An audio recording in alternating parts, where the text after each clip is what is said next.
Let us read a short story, My Beloved Charioteer by Shashi Deshpande. But before reading this story, let us read a short introduction about Shashi Deshpande. आइए शुरू करते हैं.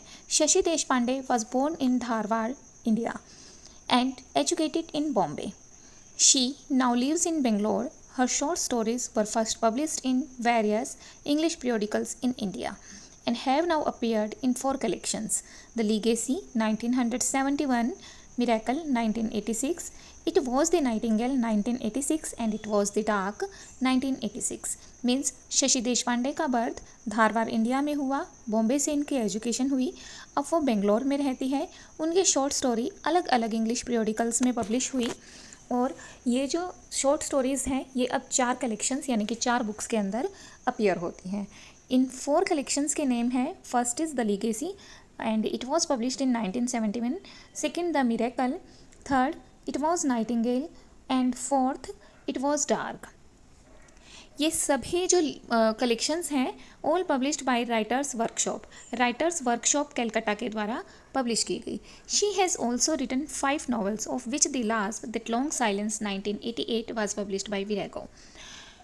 उन्होंने 5 novel भी लिखे. किसने? शशि देशपांडे ने 5 नॉवल भी लिखे और जो लास्ट नॉवल है इनका वो है दैट लॉन्ग साइलेंस. ये 1988 में पब्लिश हुआ था और इसे विरेगो पब्लिकेशंस के द्वारा पब्लिश किया गया. My beloved charioteer comes from the collection it was dark. हमने अभी डिस्कस किया कि इनकी जितनी भी स्टोरीज़ हैं वो सारी की सारी शॉर्ट स्टोरीज़ 4 बुक्स के अंडर पब्लिश हुई हैं और जो आज हम स्टोरी रीड करेंगे माई बिलव्ड चैरिटर, ये भी इन्हीं 4 कलेक्शंस में से एक कलेक्शन इट वॉज डार्क के अंदर आती है. Title refers to lord Krishna. जो टाइटल है कहानी का वो भगवान कृष्ण को रेफ़र करता है. किस तरह से? देखिए, हमारी जो कहानी हम रीड करेंगे आज वो है माई बिलव्ड चैरिटर यानी कि मेरा प्यारा सारथी. और सारथी महाभारत में किसे कहा गया है? लॉर्ड कृष्णा को. तो इस तरह से जो कहानी का टाइटल है वो लॉर्ड कृष्णा को रेफ़र करता है. In the epic Mahabharata is charioteer to Arjun. जो लॉर्ड कृष्णा है वो महाभारत के अंदर अर्जुन का सारथी बना, urging him not to falter in the great battle of Kurukshetra. और इन्हीं भगवान कृष्ण ने सारथी बनकर अर्जुन को कुरुक्षेत्र की जो महान लड़ाई थी उसके अंदर लड़खड़ाने नहीं दिया. तो इसलिए जो कृष्ण भगवान है वो सारथी कहलाए. और ये जो लेसन है या स्टोरी है इसका जो नाम है माई बिलव्ड चैरिटर, ये भगवान कृष्ण को रेफ़र करता है. लेकिन कहानी के अंदर कोई भी भगवान कृष्ण सारथी बनकर नहीं आते हैं, बल्कि यहाँ पर सारथी किसे कहा गया है ये आइए हम रीड करते हैं इस कहानी के माध्यम से. माई बिलव्ड चैरिटर. इस कहानी के अंदर चैरिटर यानी जो सारथी है वो भगवान कृष्ण नहीं है बल्कि एक छोटी बच्ची है. ये जो कहानी है माई बिलव्ड चैरिटर एक बहुत ही इमोशनल और पेनफुल स्टोरी है जो कि 3 जनरेशन की महिलाओं को वर्णित करती है. यहाँ पर 3 मेन कैरेक्टर हैं. फर्स्ट कैरेक्टर है अजी जो कि एक ग्रैंड मदर है, एक नानी है. सेकंड कैरेक्टर है आरती जो एक यंग वुमेन है और थर्ड कैरेक्टर है प्रीति जो इस यंग वुमेन आरती की डॉटर और अजी की ग्रैंड डॉटर है. आइए शुरू करते हैं, इस कहानी को पढ़ते हैं. I smile as I hear them at last. कहानी शुरू होती है अजी यानी कि ग्रैंड मदर के वर्ड्स के साथ. ग्रैंड मदर बोलती है आई स्माइल, मैंने स्माइल की जब मैंने एट लास्ट उस साउंड को सुना आई एम वेटिंग फॉर, जिसका मैं बहुत लंबे टाइम से वेट कर रही थी. मतलब ये जो अज्जी है ये बहुत ही परेशान सी उदास सी बैठी हुई है और किसी साउंड का, किसी के बोलने का इंतज़ार कर रही है और फाइनली वो कोई साउंड सुनती है जिसके लिए कि वो काफ़ी वेट कर रही थी. A rush of foot steps. अब ये क्या आवाज़ सुनती है? रश ऑफ फुट स्टेप्स, किसी के कदमों की आवाज़ सुनती है. Slam of the bathroom door, bathroom door के अचानक से पटकने की यानी बहुत तेज़ी से बंद करने की आवाज़ सुनती है. आई विंस. क्या कहती है? आई विंस, मैं गुस्से में बोली. विंस होता है तिल मिलाकर बोलना या गुस्से में बोलना. As the sound whams through the silent house. क्योंकि ये जो आवाज़ थी बाथरूम डोर को पटकने की ये इस साइलेंट हाउस की जो खामोशी है उसको ज़ोर से हटा देती है. And a minute later another bang, और फिर 1 मिनट के बाद एक बार फिर से दरवाजे के पटकने की आवाज़ सुनाई देती है, बैंग यानी दरवाज़ा पटकना। And then bare feet running towards me, bare feet होता है खाली पैर या नंगे पैर, और फिर नंगे पैर वो भागती हुई मेरे पास आती है। कौन आती है? यहाँ पर हमने अभी जो डिस्कस किए थे कैरेक्टर्स, उनमें एक छोटी गर्ल है जिसका नाम है प्रीति। ये जो छोटी गर्ल है ये नानी के पास भागते हुए आती है। अब जो नानी है यानी अजी है, वो क्या कहती है? You shouldn't bang the doors that way, तुम्हें इस तरह से दरवाजे नहीं पटकने चाहिए। आई से रिप्रोचफुली, अजी कहती है कि मैंने उसे ये डांटते हुए बोला, रिप्रोचफुली यानी डांटते हुए बोला। और क्या कहा? यू माइट वेक मम्मी, इतनी आवाज़ से तुम्हारी मदर जाग सकती है। शी सिट्स अपोजिट मी, लेकिन बच्ची उसके सामने बैठ जाती है। कैसे बैठती है? Cross legs on the low wooden stool, एक छोटे से लकड़ी के स्टूल पर लेग्स को क्रॉस करके। हेयर टजल्ड, उसके बाल बिखरे हुए हैं। चिक्स फ्लश्ड, गाल उसके जो है वो लाल हुए हैं। ओह she want wake up for hours yet, she says cheerfully, अब वो खुश होकर कहती है नहीं वो तो कई घंटे नहीं उठेगी। Have you had your T अजी, और कहती है कि अजी क्या तुमने चाय पी ली है? आर डेली रूटीन, ये हमारी डेली रूटीन थी, मतलब जो ग्रैंड डॉटर और ग्रैंड मदर हैं वो इकट्ठे चाय पीते थे, लेकिन जो ग्रैंड मदर है वो ग्रैंड डॉटर से पहले ही 1 कप चाय पी लेती है। बट क्या कहती है?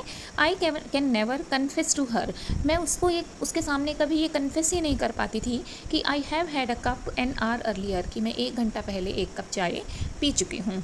Because this is her joy that I wait for her, क्योंकि ये उसकी खुशी थी बच्ची की कि वो इकट्ठे चाय पीते हैं, और इसीलिए मैं उसका, और वो चाहती थी कि ग्रैंड मदर उसका वेट करे चाय पीने के लिए। No I have been waiting for you, इसीलिए ग्रैंड मदर कहती है कि हाँ मैं तुम्हारा वेट कर रही थी इसलिए मैंने चाय नहीं पी है। Have you brushed your teeth, क्या तुमने अपने दांत ब्रश किए? शी मेक्स अ फेस, वो फेस बनाती है और कहती है I will do it later, मैं बाद में कर लूँगी। Trying to be brusque and casual, और जब वो कहती है कि मैं बाद में कर लूँगी तो वो बहुत ही, ब्रस्क का मतलब होता है क्लियरली बोलना, सीधा स्पष्ट बोलना, वो बहुत ही स्पष्ट और कैजुअल तरीके से बोलने की कोशिश करती है। You will don't do no such thing, go and brush them at once, Ajji कहती है नहीं तुम ऐसा कुछ नहीं करोगी, जाओ और अभी ब्रश करके आओ। अब ये प्रीति बोलती है ओनली टुडे अजी, सिर्फ आज अजी, from tomorrow I promise I will brush them first she casuals, कल से मैं प्रॉमिस करती हूँ कि मैं पहले ब्रश करूँगी शी कैजुअल्स, वो फुसलाने की कोशिश करती है अपनी ग्रैंड मदर को। नथिंग डूइंग, लेकिन कुछ काम नहीं करता। I try hard to be firm, मैं फर्म होना मतलब अपनी बात पर पक्के होने की कोशिश करती है। कौन? अजी। बट आई कांट फूल हर, लेकिन मैं उसको फूल नहीं बना पाती। She knows I am on her side, वो जानती थी, ग्रैंड डॉटर जानती थी कि ग्रैंड मदर उसी की साइड है। She lowers her voice to a conspiratorial whisper, अब वो जो छोटी बच्ची है वो क्या करती है? लोअर्स हर वॉइस, धीमी आवाज़ में बोलने लगती है, जैसे कोई जालसाजी, कॉन्स्पिरेशनल यानी कोई जालसाजी कर रही है, और फुसफुसा कर बोलती है। क्या कहती है? Mummy won't know she is sleeping, mummy को पता नहीं चलेगा वो सो रही है, इसलिए हम कल ब्रश कर लेंगे, आज रहने देते हैं। Now of course she leaves me know choice, और अब अज्जी बताती है कि इस तरह से उसकी जो ग्रैंड डॉटर प्रीति है वो उसके पास कोई चॉइस नहीं छोड़ती, and she had to be firm and she goes reluctantly, अब ग्रैंड मदर को फर्म होना पड़ता है यानी स्ट्रिक्ट होना पड़ता है, और अब ये जो बच्ची है ये रिलक्टेंटली यानी बिना मन के ब्रश करने जाती है। And is back so fast, और जितनी जल्दी जाती है उतनी ही जल्दी वापस आती है। और अज्जी उससे पूछती है did you really brush properly, show मी, क्या तुमने सही से सच में ब्रश किया है, दिखाओ मुझे। वो कहती है लुक, देखो, I have to grin back at the grinning impish face, और क्या कहती है ये जो ग्रैंड मदर है, मुझे उसकी ग्रीनिंग यानी दांत दिखाते हुए, ग्रीनिंग होता है दांत दिखाना, दांत दिखाते हुए, और इम्पिश यानी शरारती से चेहरे को देखकर वापस मुझे भी ग्रीन करना पड़ता है, यानी मुझे भी दांत दिखाने पड़ते हैं। नाउ टी फॉर मी, और कहती है अब मुझे चाय दो। No I say tea for me milk for you, नहीं मेरे लिए चाय और तुम्हारे लिए milk. Ultimately she always we compromise and her tea is a pale brown, और फाइनली हमेशा की तरह से हमें कॉम्प्रोमाइज़ करना पड़ता है, और उसकी जो चाय है वो पेल ब्राउन कलर की हो जाती है, दैट मीन्स उसके अंदर मिल्क को ऐड कर दिया जाता है।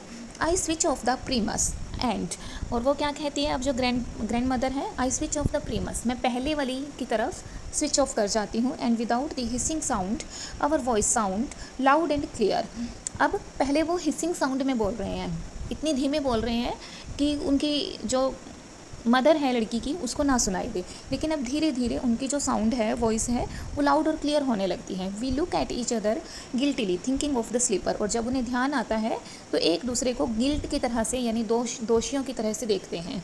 और क्यों उनको दोषी फील होता है? जब वो स्लीपर के बारे में सोचते हैं कि जो सो रहा है या सो रही है उसकी नींद का क्या होगा। And try to speak in lowered tone, अब फिर से धीमी आवाज़ में बोलने की कोशिश करते हैं। Happiness can mean so many things to so many people, और यहाँ पर राइटर कहती है कि जो हैप्पीनेस है वो अलग अलग लोगों के लिए अलग अलग चीज़ों में हो सकती है। एंड अजी सेज, ये जो हैप्पीनेस है मेरे लिए इसी के अंदर है। The beginning of a new day, Ajji की हैप्पीनेस क्या है? Beginning of new day with this child, इस बच्चे के साथ दिन की नई शुरुआत। We talk of so many things, हम हर रोज़ ढेर सारी बातें करते, but too soon it is time for her to go to school. Bath and fresh she sets off, क्या कहती है? जल्दी ही उसके स्कूल का टाइम हो जाता है, वो नहाती है, फ्रेश होती है, एंड सेट्स ऑफ, और स्कूल के लिए निकल जाती है। When she is gone silence settles on the house, और जब वो चली जाती है तो साइलेंस फिर से घर के ऊपर छा जाती है। ऐसा क्या है कि ये जो बच्ची है इसके होने पर ही घर में आवाज़ है, अदरवाइज़ नहीं है। जबकि हमने डिस्कस किया कि इस घर के अंदर 3 कैरेक्टर्स रहते हैं, यानी कि जो प्रीति है छोटी बच्ची है, उसकी मदर आरती भी यहीं रहती है, but there is no dialogue between grandmother and mother, that means Ajji और उसकी बेटी आरती के बीच में कोई बातचीत नहीं है। ऐसा क्यों, आगे हम डिस्कस करते हैं। A silence that will not lift till she return, और अज्जी कहती है कि ये वो खामोशी है जो तब तक एज इट इज़ बनी रहती है जब तक कि बच्ची वापस नहीं आती। I had got used to this silence, और अज्जी कहती है मुझे इस खामोशी की आदत सी हो गई इन लास्ट 7 ईयर्स, पिछले 7 सालों से। I had never seemed it had never seemed terrible to me, ये जो साइलेंस है ये कभी मुझे टेरिबल नहीं लगी।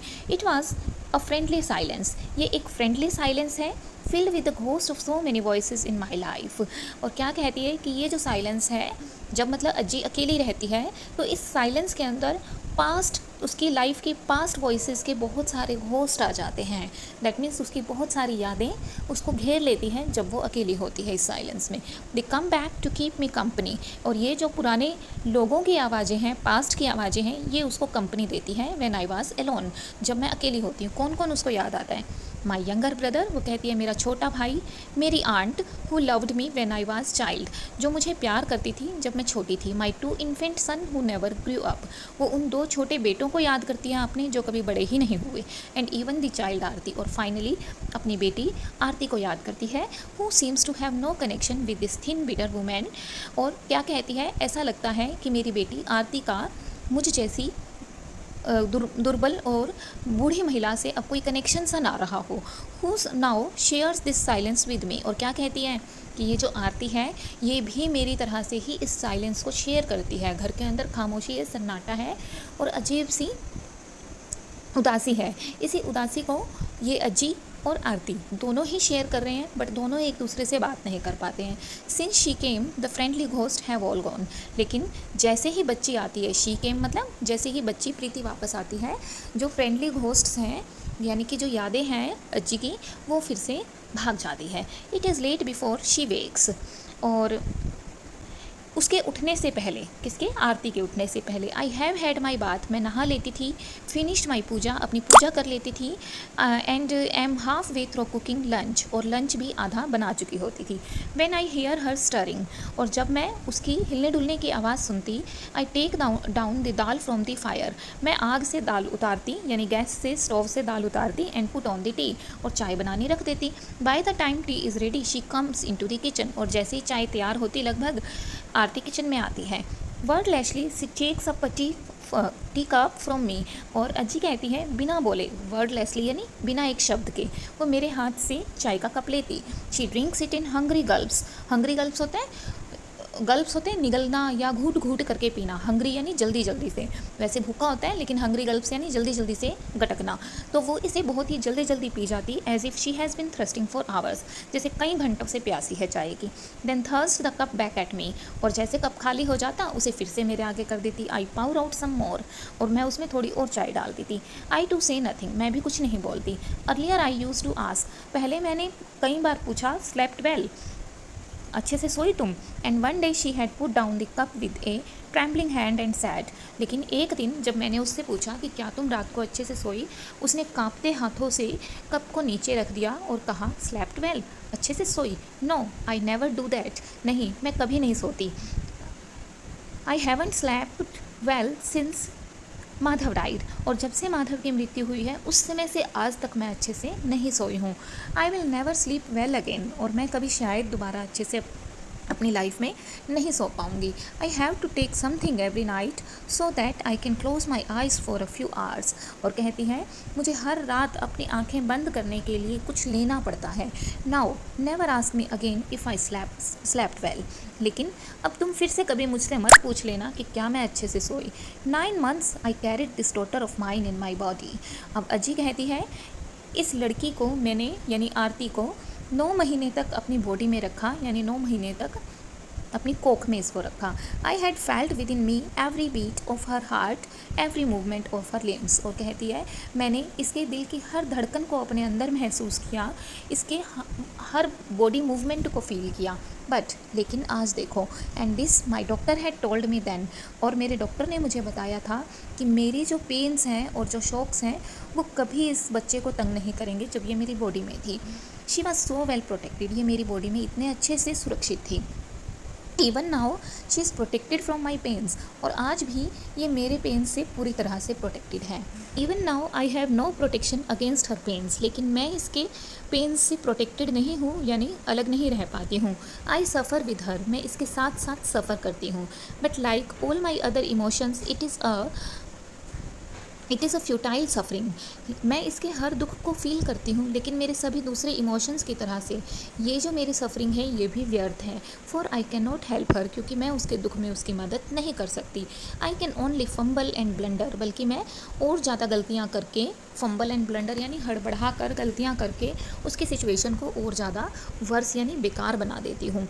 Why didn't you let me know earlier, she had asked me angrily when she had come home after her father's death. क्या कहती है कि जब उसके फादर की डेथ हुई तो उसने मुझसे गुस्से में कहा कि तुमने पहले क्यों नहीं बताया। Why didn't you send for me earlier. तुमने मुझे पहले क्यों नहीं बुलाया। जो अज्जी हैं, इसके जो हस्बैंड हैं उसकी डेथ हार्ट अटैक से होती है। और अज्जी के जो हस्बैंड हैं वो कौन है, आरती के फादर हैं। आरती के फादर को पहले एक अटैक आता है, लेकिन आरती के फादर अपनी वाइफ यानी अज्जी को आरती को इन्फॉर्म करने से मना कर देते हैं और अज्जी को मानना पड़ता है। लेकिन नेक्स्ट डे ही उसे एक और अटैक आता है और इस टाइम वो मर जाता है। और इस चीज़ के ऊपर आरती इतनी ज़्यादा गुस्से में है कि वो अपनी मदर से बात ही नहीं करती है और बहुत ज़्यादा गुस्से में उससे बोलती है कि तुमने पहले मुझे क्यों नहीं बुलाया है। Don't tell Aarti yet he had said. अब अज्जी कहती है कि उसने कहा था आरती को मत बताना। I don't want to frighten her.